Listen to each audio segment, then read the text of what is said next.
پکتیا کې د جګړې وروسته د پاکستان لخوا په 4 ساعتونو کې د کابل د نیولو اخطار او د طالبانو غبرګونونه.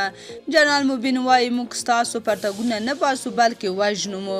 جزئیات همدلته وګورئ او چینل هم سبسکرایب کړئ. پکتیا کې د طالبانو او پاکستاني ځواکونو ترمنځ د تېرې ورځې او شپې جګړې په اړه جان چکزي لیکلي. طالبانو یو ځل بیا پر پاکستاني ځواکونو بریدونه کړي. طالبان باید پوه شي چې پاکستاني ځواکونه کولی شي په 4 ساعتونو کې کابل ته ورسیږي.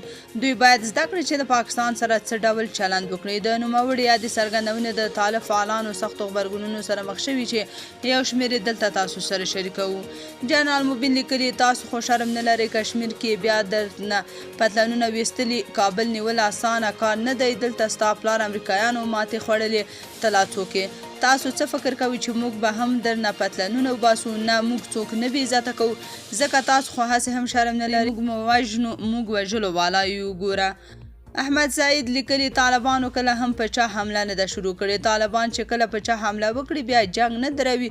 دغه شیطانت تل د پنجاب رزیل غلام او کرایي فوج کوي.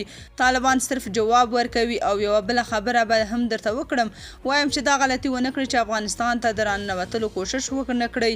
قسم په الله چې افغانان به ستاسو غوښې په غاښونو وشکوي. مرمۍ نه در باندې مزایه کوي. جنگ خو تاسې په تاریخ کې نه ده ګټلی.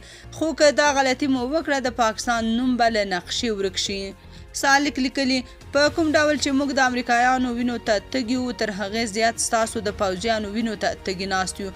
الله مو راوله له خیره. نور ستاسو پاکستان نشي ساتلی. هندوستان یې درڅخه تر اټکه نیسي. بیا دې خوا هېڅوک حق نه لري چې برید یا غلطي وکړي. اسلام پاله محصله لیکي تاسو یو محدوده مقدسه او سپېڅلې وړه ډله زلمکي نشي کنټرول کولی.